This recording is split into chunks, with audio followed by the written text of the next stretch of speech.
Good afternoon, vinyl community. How y'all doing today? It is Friday.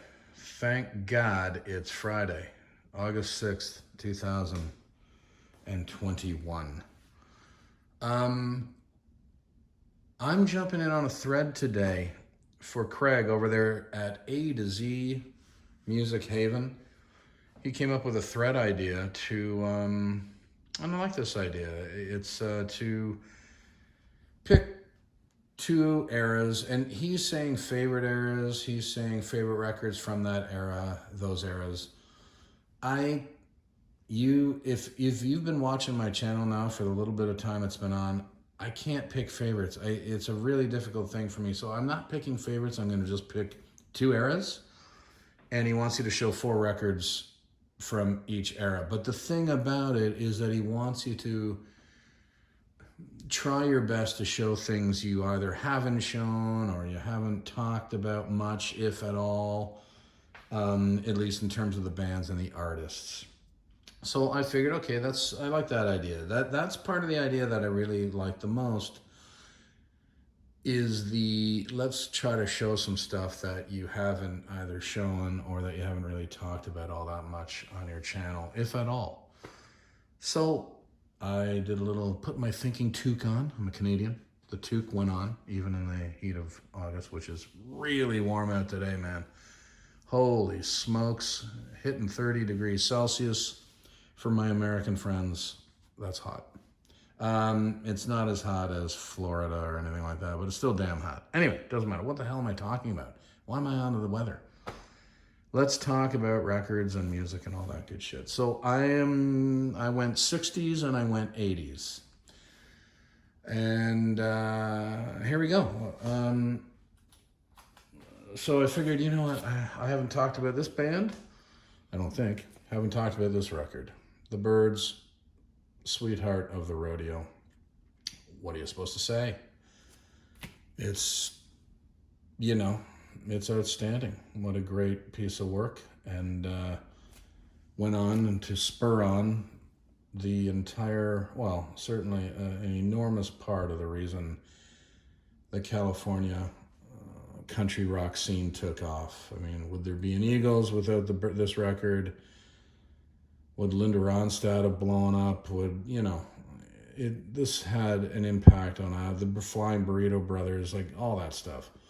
This record was an enormous part of it all. The Byrds knocked it out of the park. It was something outside of their, it wasn't like the jangly pop of the early Byrds. The early Byrds, I like that. I'm sure that's been said a million times. For some reason, I'm just glomming onto it now. The early Byrds. Anyway, Sweetheart of the Rodeo, dynamite record. Highly influential from 1968. Fabulous. There we go.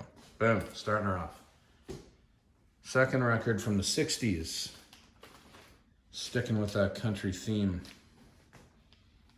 Johnny Cash at Folsom Prison. What am I going to say about this? Not a lot. Look at this. I love this. Zooming in. Are we in focus? Here we go. Let's hope it's $4.29. $4.29 new on from a place called Savette. I have no idea what the hell that is, but obviously this is an original pressing, again from 1968. Oh yeah, there she is. The 2i Columbia. And, the original owner's address is right there, and they don't live there anymore, so don't do anything silly and send something their way. But they put it right on the label there. But, the original 2i Columbia, fabulous sounding record. It's still in great shape. It's still in the shrink, as you can maybe see here. There it is. There you can still see that shrinkage right there. That's not the Seinfeld shrinkage. Anyway, I'm not going there. Johnny Cash at Folsom. I've never shown Johnny, so here I am showing Johnny. 2i Columbia. Love it. Killer record. 68. All right. Now, the next one, I think I have shown I have shown Miles Davis. I think I've only shown one record, though, of Miles. Maybe two. I don't know. Who knows? But it hasn't been a lot, and I love Miles, so here I am showing Miles. From 1962, released Miles Davis at Carnegie Hall. Hank Mobley, Wynton Kelly, Paul Chambers, Jimmy Cobb. What a dynamite quintet. But it's not just a quintet. He's playing with a 21-piece orchestra led by Gil Evans. Yeah, this is an original mono on the 6i. Look at that beautiful 6i. Isn't that gorgeous? Don't you just love that? The VC members, they all love this shit. I know you do. I do. I know I do. I see people show 6i Columbias. I get all jittery. I get all a Twitter. Anyway, I'm just being a jackass. Yeah, Miles Davis at Carnegie Hall. There's my third record from the 60s, a beauty. All right, where am I going for something else I have not shown? Now, yeah, I definitely have not shown this. Or I don't think I've shown any Aretha. Again, I think this is 68, so I think 3 records from 1968 in this batch of 60s. 1 from 62, 3 from 68. Aretha, Lady Soul, on Atlantic. This is not an original pressing, but I believe it's a very early pressing, a reissue from 69, I think. See, the originals were on that teal and green. Teal here, green there, white stripe there. Atlantic. There was also the plum colored and purple, the plum and the kind of pumpkin orange Atlantic. I know there was a version of that. Anyway, I'm getting into the weeds here, but it's the vinyl community. You love this shit. I know you do. I do. So I think they did this in 69. And this is a U.S. pressing. I can't read that. I'm getting it zooming in. You'll never read New York. Anyway, I don't know exactly when this reissue is done. I've been trying to find out, and I think it's 69 or 70, but I can't be 100% sure. Anyway, dynamite, ridiculously good, not a bad track. Some of the Eric Clapton's on this record with the track. What track did he do with her? Not Since You've Been Gone. Oh my goodness. Money to Fight. No, not that. Not Natural Woman. Good to Me As I Am to You. That is it. But anyway, unbelievable lineup of characters on this. Eric Clapton, Bobby Womack's on this. Jimmy Johnson as well on guitar. Spooner Oldham on piano, and King Curtis on tenor. I mean, come on, give me a break. Killed it, knocked it out of the park. Aretha, as she always does, always did. This is a beauty. 4th from the 60s. All right, I'm going to the 80s now. And again, trying to show stuff I haven't shown. And I'm kind of shocked. Not shocked. I mean, look. This isn't a new find, and it hasn't come up in the contest I've done, but thought I'd show this. The Cure, 17 Seconds, released in 1980 to start the decade off. What a fantastic record.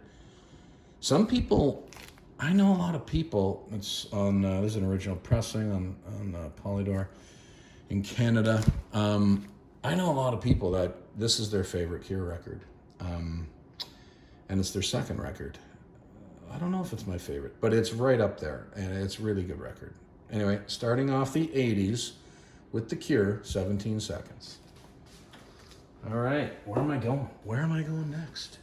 Oh, this is interesting. Well, you may or may not find this interesting, but anyway. This is a VC member that turned me on to Julian Cope. I knew about Julian Cope. I just hadn't really listened to Julian Cope. And Hannah, the Omaha introvert, did a video many moons ago. It might have been 2 years now, 3 years maybe, where she talked about Julian Cope and how much she loves him. So I thought I would give it a shot, a crack, and I enjoy this record quite a bit. I have another Julian Cope record as well, but I bought 2 of them when I found this one. Original pressing. What's it on? I think it's on Island. Let's take a look-see. Yes, it's on Island. There's the label goodness. And then I believe, yes, it's got the great inner sleeve there. Oh, I love it. Love it. And so do you. I know you do. Oh, God. Oh, my God. Vinyl Richie's having a heart attack if he's watching. There we are. Anyway, Julian Cope. Love this record. Thank you, Hannah, for, the influence to give him a shot. And I like Julian quite a bit. Anyway, there's that. Third record. I'm not sure if this is cheating a bit. He didn't mention anything about comps or no comps. Depeche Mode, People Are People, 1984. Oh, Julian Cope was 1987, I believe. Yeah, that record was from 87. People Are People. This compilation was put out in 1984. Love it. Fabulous comp. Sadly, I can admit, I think this is my only album of Depeche Mode. It's a comp. And I think I have, my brother bought a couple singles, 12-inch singles, but this is the only LP, and it's a compilation. Bad Me, I need to find more Depeche Mode. I do enjoy Depeche Mode quite a bit, and I'd love to see them live. Never have seen them live. Let me know if you have in the comments. Let me know if you... I hear they're great live, especially, as they've gotten older. I know people who saw them in the early 2000s, I believe, and just went on and on about how great the show was. Anyway, that's my third. Hope it passes the litmus test of, records allowed to be shown. It's a comp. People Are People, Depeche Mode, 1984. And, another band I haven't talked about, but I really do love. I loved them then, and I love them now, is the Eurythmics. And this is Touch from 1983. Their third record, fantastic record. I mean, completely bombastic Eurythmics record. Dave Stewart and Annie Lennox knocked it clean out of the park with this. And yeah, what else can you say? Look at Annie. Oh my God, what a beauty. Gorgeous woman, incredible voice, a writing partner anyone would die for, Dave Stewart. What an incredible songwriter, great musician. What a pair. And another one I've never seen live and would love to. Let's hope this pandemic for the ages, is over soon. Anyway, Craig, that's my video for A to Z, and I thought it was a great idea. I love putting it together. So A to Z Music Haven, if you're not subscribed, please do. I'll put a link to Craig's channel in the comments. Have a great day, vinyl community. Vicar of Vinyl out of here.